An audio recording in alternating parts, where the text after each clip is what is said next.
রয়েছে Gorumara national forest, ওখান থেকে হাতি লেপার্ড এগুলো চলে আসে মাঝে মাঝে। বড় বড় পাহাড়গুলো মেঘে ঢাকা পড়ে রয়েছে। এই একটা পাহাড় রয়েছে। বাদিকের এই চা ফরেস্টটা হচ্ছে টাটা গোল্ডের চা গাছ। কাঞ্চনজঙ্ঘার রেঞ্জটা পুরো এখান থেকে ক্লিয়ার দেখা যায়। যেহেতু আমার সামনেই রয়েছে গরুমারা ফরেস্ট আর রয়েছে মূর্তি নদী। গরম গরম লুচি আর তরকারিটা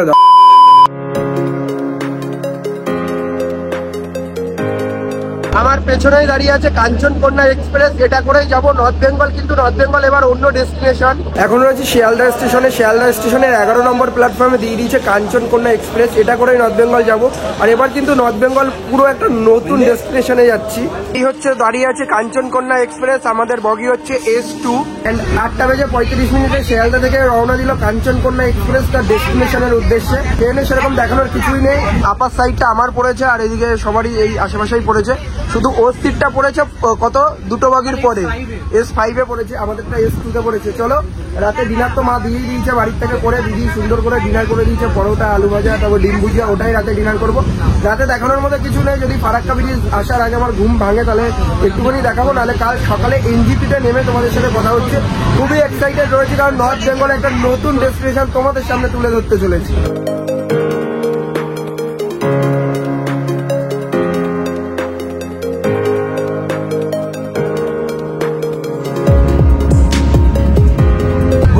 good morning from north Bengal. খুব সুন্দরভাবে যাচ্ছি ট্রেন জার্নি করে। রাতের ঘুমটাও খুব সুন্দর হয়েছে। এখন একটা ফরেস্টের পাশ থেকে ট্রেনটা যাচ্ছে।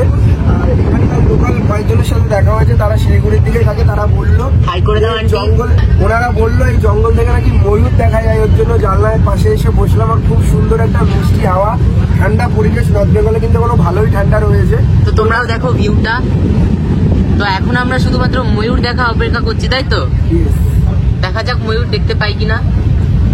খুব সুন্দর একটা ফরেস্টের সাইড থেকে আমাদের ট্রেনটা যাচ্ছে, দারুণ লাগছে। মর্নিং এ ঘুম থেকে উঠে এত সুন্দর একটা view. Good morning from north Bengal. এইদিকে কিন্তু সকাল সকাল এত সুন্দর পাহাড় দেখছি গাইস, কত সুন্দর লাগছে। মানে পাহাড় মানে আমার কাছে একটা আলাদাই ভালোবাসা। আর ওইদিকে কিন্তু ময়ূর দেখা গেছে, এইদিকে জানি না দেখা যায় কিনা, বাট পাহাড়ের দর্শন পেয়ে গেছি। পাহাড়, জঙ্গল অ্যান্ড নদী সবকিছুই মিলিয়ে থাকছে এই নর্থ বেঙ্গল দ্বীপে। কিন্তু বিশাল মজা করবো আমরা। জঙ্গলের মাঝখান থেকে ট্রেনটা যাচ্ছে, ভেবেছি আমরা হয়ে যাবো, কিন্তু ট্রেনটা যাচ্ছে না। ওই কারণে এত সুন্দর পাহাড় জঙ্গলের মাঝখান থেকে ট্রেনটা যাচ্ছে। এত সুন্দর একটা ভিউ এনজয় করতে করতে যেতে পারছি। ঠিক আছে, সামনের ভিউটা ঠিক কিছুটা এরকম, দারুণ লাগছে, দারুণ অসম্ভব সুন্দর লাগছে এই তিস্তা নদীটাকে। আমরা এখন তিস্তা নদীর ওপর থেকে যাচ্ছি। আর ওই দূরে দেখা যাচ্ছে সেরা লাগছে, সেরা। আর এই হচ্ছে চা বাগান। ঠিক আছে, আর কত কিছু দেখবো। ময়ূর দেখলাম, চা বাগান দেখলাম, তিস্তা নদীর ওপর থেকে এলাম। খুবই সুন্দর লাগছে এই ট্রি গার্ডেন। মানে আমি নর্থ বেঙ্গলে এতবার এসেছি, ফার্স্ট টাইম আমি এরকম এক্সপিরিয়েন্স করতে চলেছি। দারুণ লাগছে, জাস্ট দারুণ। অবশেষে নামলাম নিউ মাল জংশন। চারিদিকে পাহাড়, জঙ্গল, ফরেস্ট, চা বাগান সবকিছুর মাঝখানে একটা স্টেশন, তার নাম হচ্ছে নিউ মাল জংশন, যেটাতে আমি ফার্স্ট টাইম এসেছি। যেহেতু ডুয়ার্সে থেকে একটা নতুন রাস্তা থেকে এবার নতুন পথ থেকে যাবো ডুয়ার্সের উদ্দেশ্যে। আমাদের ট্রেন আমাদেরকে নামিয়ে রওনা দিল তার ডেস্টিনেশনের উদ্দেশ্যে। আর আমরা এখন যাব আমাদের ডেস্টিনেশনের উদ্দেশ্যে লাটাগুড়ি। অ্যান্ড এই নিউ মাল জংশন থেকে নামলাম। আর আমাদের হোটেল থেকে কিন্তু গাড়ি চলে এসছে নিতে। আর আমাদের এই যে আফিদুলদা নিতে চলে এসছে। আর আফিদুলদা কিন্তু এই যে আমাদের লাগেজ উঠে গেছে গাড়িতে। আফিদুলদা পুরো ডুয়ার্স বলতে গেলে পুরো নর্থ বেঙ্গল সাইড পুরো কিন্তু ভ্রমণ করায়। আমি আফিদুলদার নাম্বার স্ক্রিনে এবং ডেসক্রিপশনে দিয়ে দেবো, তোমরা কিন্তু চাইলে আফিদুলদের সাথে কন্ট্যাক্ট করে নিতে পারো। পুরো নর্থ বেঙ্গল দায়িত্ব নিয়ে ঘোরাবে, দার্জিলিং, ডুয়ার্স, কালিম্পং সব সাইড ঘোরাবে তো সব একদম। কালিম্পং শুধু আমরা গ্যাংটকটা পিকআপ ড্রপ করি, সাইটসিইং করতে দেয়। আচ্ছা আচ্ছা, বাট নর্থ বেঙ্গল পুরো A to Z, নর্থ বেঙ্গলের A to Z কটা টুরিস্ট স্পটে যাবে। তোমরা কিন্তু আফিদুলদার সাথে কন্ট্যাক্ট করতে পারো, আমি স্ক্রিনে নাম্বার দিয়ে দিলাম। পুরো ভালো করে কিন্তু ঘোরাবে। ঠিক আছে, আমাদের সারথি। এন্ড আমাদের গাড়িতে লাগেজ উঠে গেছে। আর আমরা কিন্তু রওনা দেবো এবার আস্তে আস্তে একের পর এক সাইড সিনের দিকে। আমি খুবই এক্সাইটেড। ডুয়ার্সে ফার্স্ট টাইম এলাম, খুব সুন্দরভাবে ডুয়ার্স ভ্রমণ গল্প তোমাদের সামনে তুলে ধরবো। এরকম একটা ফ্রেশ মর্নিং, একটা ফ্রেশ জায়গা, এরকম গরম গরম এক কাপ চা জার্নির স্টার্টটাকে আরো দ্বিগুণ করে দিল। ঠিক আছে, এবার আমরা যাবো এখান থেকে আমাদের হোটেলে গিয়ে ফ্রেশ হয়ে দেন তারপরে আমরা যাবো সাইট সিন করতে।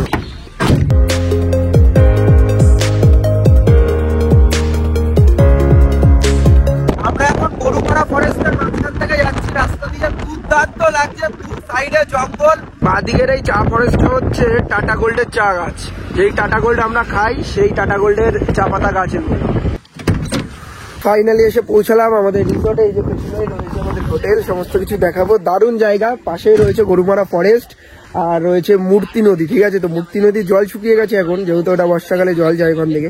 খুবই সুন্দর জায়গাটা, ছোট্ট একটা গ্রামের মধ্যে। আর এই হচ্ছে আমাদের হোটেল, এই হচ্ছে পুরো রিসর্টের এরিয়া। খুবই সুন্দর জায়গায়, একদম সামনেই হচ্ছে মূর্তি নদী, গরুমারা ফরেস্ট। অ্যান্ড এই হচ্ছে রুম, দুটো বেড রয়েছে কিন্তু, আর একটা রুমে আমরা সবাই থাকবো যেহেতু পুরো ব্যাচেলার ছেলেরা এসছি। আর এই হচ্ছে ওয়াশরুম, পরিষ্কার পরিচ্ছন্ন একটা বেসিন রয়েছে, অনেকটাই বড় স্পেস রয়েছে, একটা আয়না রয়েছে, কোমোড রয়েছে, পুরো পরিষ্কার পরিচ্ছন্ন, শাওয়ার টাওয়ার সবই রয়েছে। একটা সুন্দর আয়না রয়েছে। আর এই হচ্ছে সুন্দর বেড, বেডটা খুব সুন্দর করে সাজানো গোছানো রয়েছে। এখানে আবার সাবান শ্যাম্পু দিয়েছে। ঠিক আছে, একটা ছোট টেবিল রয়েছে, আর এইদিকে একটা ছোট্ট দরজা রয়েছে, যেটাকে খুললে কিন্তু খুব সুন্দর একটা ভিউ দেখা যাবে। এখানে একটা সুন্দর ব্যালকনি রয়েছে, বসার জায়গা রয়েছে, আর সামনে এত সুন্দর ভিউ। দূরে দেখা যাচ্ছে গরুমারা ফরেস্ট, আর ওই যে নিচ থেকে বয়ে গেছে মূর্তি নদী। আর একটা জিনিস যেটা শুনলাম, ঠিক আছে, এই ব্যালকনি থেকে নাকি যখন ওয়েদার একদম ক্লিয়ার থাকে তখন কাঞ্চনজঙ্ঘার রেঞ্জটা পুরো এখান থেকে ক্লিয়ার দেখা যায়, স্পষ্ট ভিউ দেখা যায়। এখন তো ফগি ওয়েদার বলে দেখা যাচ্ছে না, সামনেটা ঠিক এরকম। আমরা যেই রিসর্টটাই রয়েছি তার নাম হচ্ছে কনক রেসিডেন্সি। কত বড় এরিয়া নিয়ে জায়গা। এইদিকে একটা রিসর্ট রয়েছে, এইদিকে একটা রিসর্ট রয়েছে। তো এইদিকে রিসর্টের রুমগুলো তোমাদেরকে দেখালাম, আর এইদিকে রিসর্টের রুমগুলো দেখাই। এই হচ্ছে সিঙ্গেল বেডের রুম। ঠিক আছে, মানে সিঙ্গেল বলতে যারা কাপেল আসবে তারা থাকতে পারবে, অ্যান্ড যারা বন্ধু বান্ধব আসবে তারা এই রুমে আরামসে 3 থেকে 4 জন থাকতে পারবে। ওখানে 2 জন, আর এখানে একটা সিঙ্গেল বেড রয়েছে, একটা টিভি রয়েছে, খুব সুন্দর পরিষ্কার পরিচ্ছন্ন একটা ছোট টেবিল রয়েছে, এইদিকে একটা ছোট আলমারি রয়েছে, আর এইদিকে রয়েছে ওয়াশরুম রয়েছে। তোরসা রুমটা কিন্তু ঠিক এরকম, 2টো করে বেড রয়েছে প্রতিটা রুমেই দেখতে পাচ্ছি। আর রুমগুলো কিন্তু প্রিমিয়ার কোয়ালিটি, আর প্রতিটা রুমে কিন্তু এসি রয়েছে। যারা মনে করছো গরমকালে আসবে, মানে বর্ষাকাল বা হোক গরমের সিজনে হোক, জঙ্গল যারা ভালোবাসো, ঠিক আছে, যারা এরকম নিরিবিলি একটা সাইলেন্সটাকে ভালোবাসে যারা আসবে, তারা কিন্তু এসিটাকেও পেয়ে যাবে। তো যারা জঙ্গল প্রেমী তারা কিন্তু একবার হলেও ডুয়াসে এসো। আর যারা ডুয়াসে এসছো অবশ্যই কমেন্ট করে জানিও, খুব ভালোবাসার জায়গা এই ডুয়াস। এই হচ্ছে সকালের গরম গরম ব্রেকফাস্ট, লুচি আর তরকারি রয়েছে, এত সুন্দর মিষ্টি একটা ওয়েদারের সাথে। আর এই হচ্ছে ব্রেকফাস্ট, লাঞ্চ, রাতে ডিনার করার জায়গাটা। ওরা সবাই বসে খাচ্ছে, আমি ভাবলাম একটু দাঁড়িয়ে খাই। মিষ্টি ঠান্ডা এই হাওয়ার সাথে এই রোদটা বেশ ভালো লাগছে, সঙ্গে এরকম গরম গরম ফুলকো ফুলকো লুচি আর তরকারি। এই গরম গরম লুচি আর তরকারিটা দারুণ লাগছে খেতে। আজকে এখন 1:45, দুপুরে লাঞ্চ দিয়ে দিয়েছে, লাঞ্চ করি। খুব খিদে পেয়ে গেছে। খাওয়া দাওয়ার পরে আমরা যাবো ওখানকার লোকাল সাইট সিন গুলো করতে। এই হচ্ছে দুপুরের লাঞ্চ কিন্তু এখানে দিয়েছে, দেখতে পাচ্ছি ফুলকপির তরকারি, ডাল, গরম গরম বেগুনি, রাইস রয়েছে, স্যালাড রয়েছে, আর রয়েছে সুন্দর মাছের ঝোল। দুপুরের লাঞ্চেই চলো লাঞ্চটা কমপ্লিট করি। দুপুরে লাঞ্চ করার পরে আমরা যাচ্ছি এখানকার লোকাল সাইট সিন করতে, আর দাদা আমাদেরকে ঘোরাবে। কোথায় কোথায় নিয়ে যাবে আজকে? আজকে প্রথমে যাচ্ছি মূর্তি রিভার, তারপরে যাব শামসিং টি গার্ডেন, তারপরে আমরা যাব শামসিং ভিউ পয়েন্ট, তারপরে রকি আইল্যান্ড, তারপরে সন্তলি খোলা। মোটামুটি আজকে আমরা 5-6টা সাইট সিন স্পট আমরা ভিজিট করবো। চলো সবকিছুই দেখাবো তোমাদেরকে, খুবই এক্সাইটেড রয়েছি। এই এখানে লেখা আছে আই লাভ মূর্তি, আর ওই পেছনে রয়েছে মূর্তি নদী। আমি এখন দাঁড়িয়ে আছি মূর্তি নদীর পাশে। আমার ওপাশে রয়েছে গরুমারা ন্যাশনাল ফরেস্ট, ওখান থেকে হাতি, লেপার্ড এগুলো চলে আসে মাঝে মাঝে। এই অপোজিটে রয়েছে গ্রাম, ছোট্ট গ্রাম, এই গ্রামের দিকে হাতি। 2 দিন আগে নাকি এখানে হাতি ফাইট হয়েছিল। ঠিক আছে, আর এই মূর্তি নদীর জল বয়ে যাচ্ছে। নদীটা প্রচুর বড়, যখন বর্ষাকালে নদী ভরে জল যায়, বেশ ভালো লাগছে। হাতি দেখার চান্স রয়েছে, তো দেখা যাক, লাক ভালো থাকলে অবশ্যই হাতি দেখবো, অ্যান্ড তোমাদেরকেও দেখাবো। বাট মূর্তি নদী প্লাস গরুমারা ন্যাশনাল ফরেস্ট দারুণ লাগছে। এবার যাবো আমরা নেক্সট ডেস্টিনেশনে। চলো, আজকে মিনিমাম 6টা ডেস্টিনেশন আমাদের কভার করতে হবে সন্ধ্যা হওয়ার আগে।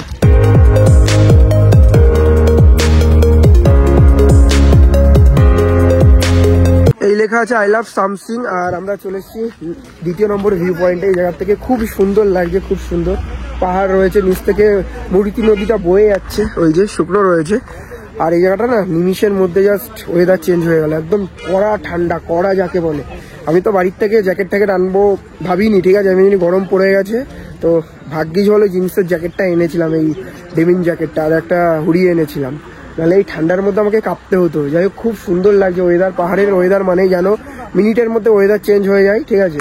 আর সামনের ভিউটা ঠিক এরকম, মেঘ করে হালকা কুয়াশায় ভরে গেছে জায়গাটা, মানে মেঘই যাচ্ছে, পুরো গায়ের পর থেকে মেঘ উড়ে যাচ্ছে। আমার পেছনে লেখা আছে আই লাভ সামসিং, ঠিক আছে, বেশ সুন্দর লাগছে। এখান থেকে যদি ড্রোন শট দেখাতে পারতাম তোমাদেরকে আরো বেশি ভালো লাগতো। তো পাহাড়ে একটা জিনিস কি, মিনিটের মধ্যে ওয়েদার চেঞ্জ হয়ে যায়, আর ওয়েদার চেঞ্জ হয়ে গেছে, রোদ থেকে এখন মেঘ হয়ে গেছে, ঠান্ডা একদম কনকনে ঠান্ডা যাকে বলে।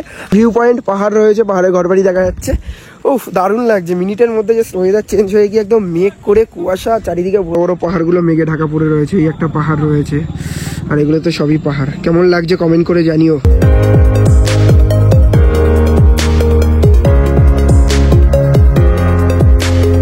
ফাইনালি চলে এসেছি নেক্সট আমরা ডেস্টিনেশনে, এটা হচ্ছে রকি আইল্যান্ড, ঠিক আছে। তো এই সেই পাহাড়ে এসে ফার্স্ট পাহাড়ের পতাকার দেখা পেলাম, আর নিচ থেকে বয়ে যাচ্ছে মূর্তি নদী, ওই পাহাড় থেকে আসছে, ঠিক আছে। তো জল সেরকম না, অল্প যাচ্ছে, ছোট্ট মতো ব্রিজ রয়েছে, দেখো পাহাড়ের মিডিলে রয়েছে এই রকি আইল্যান্ড, ওইদিকে ওটা হোমস্টে রয়েছে, আর এই সুন্দর পতাকা মেঘ উড়ে যাচ্ছে গায়ের মধ্যে থেকে। এই অ্যাডভেঞ্চার মানে আলাদা অ্যাডভেঞ্চার, এইগুলো না ক্যামেরায় বলা বা ক্যামেরায় তোমাদেরকে দেখানো যাবে না, মানে এইগুলো এসে ফিল নিতে হবে। তো তোমরা যদি এরকম ফিল নিতে চাও, এরকম ডুয়ার্স ভ্রমণ করতে চাও, অবশ্যই আমি স্ক্রিনে নাম্বার দিয়ে দেবো হোটেল এবং গাড়ির মালিকের, ডেসক্রিপশনেও নাম্বার দিয়ে দেবো, তোমরা কিন্তু চেক আউট করতে পারো। তোমরা কিন্তু আমরা যাদের সাথে ডুয়ার্স ভ্রমণটা করছি তাদের সাথে ডুয়ার্স ভ্রমণটা করলে বিভিন্ন স্পটগুলো তোমরা দারুণ দারুণ স্পট তোমরা ভিজিট করতে পারবে। তার মধ্যে আরেকটা রয়েছে রকি আইল্যান্ড, যেটাতে আমরা এখন রয়েছি।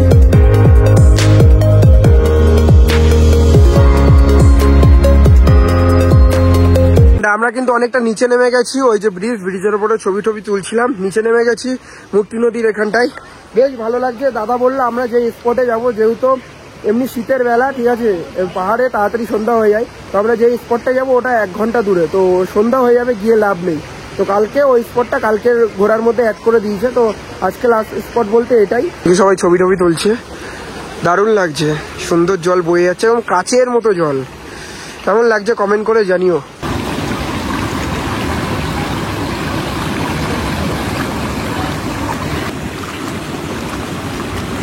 ওয়েদার বললাম না, যখন খুশি চেঞ্জ হয়ে যায়, এখন গুড়ি গুড়ি বৃষ্টি পড়ছে, ঠিক আছে।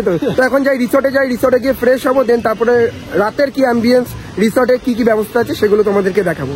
গাইস বাজে এখন রাত 8টার, কনকনে ঠান্ডায় কিন্তু ডুয়ার্স ট্রিপটা একদম জমে গেছে। এখন হচ্ছে বনফায়ার, আর একটু বাদে হবে বারবিকিউ, এটা নিভে যাওয়ার পরে, আর আগুনের পাশে সবাই মিলে গোল হয়ে বসে আড্ডা গান বাজনা করতে কিন্তু বেশ মজা লাগছে। আর রাত যত বাড়ছে না, ঠান্ডার পরিমাণটাও ঠিক ততটাই বাড়ছে। এখন হবে এখানে বারবিকিউ, সেটার জন্য এক্সাইটেড রয়েছে, আর চা পকোড়া আসছে, ওটা একদম জমিয়ে খাবো। এই চলে এসছে চিকেন বারবিকিউ, কত সুন্দর করে প্রেজেন্ট করে দিয়েছে, জাস্ট দেখতে ইয়াম্মি লাগছে, খেতে কতটা ইয়াম্মি লাগবে বুঝতেই পারছো। ফাইনালি আমার হাতে চলে এসছে গরম গরম চিকেন বারবিকিউ, এই যে লেগ পিস রয়েছে, ঠিক আছে। তো আর এখানে দেখতে পাচ্ছি খুব সুন্দর করে প্রেজেন্ট করে দিয়েছে, জাস্ট একটু খাই। একদম পুরো বাটার দিয়ে বানিয়েছে, জাস্ট সেরা লাগছে, একদম জমে গেল বিষয়টা। পাহাড়ি চিকেনের স্বাদই আলাদা হয়, একদম চুমু লেভেল।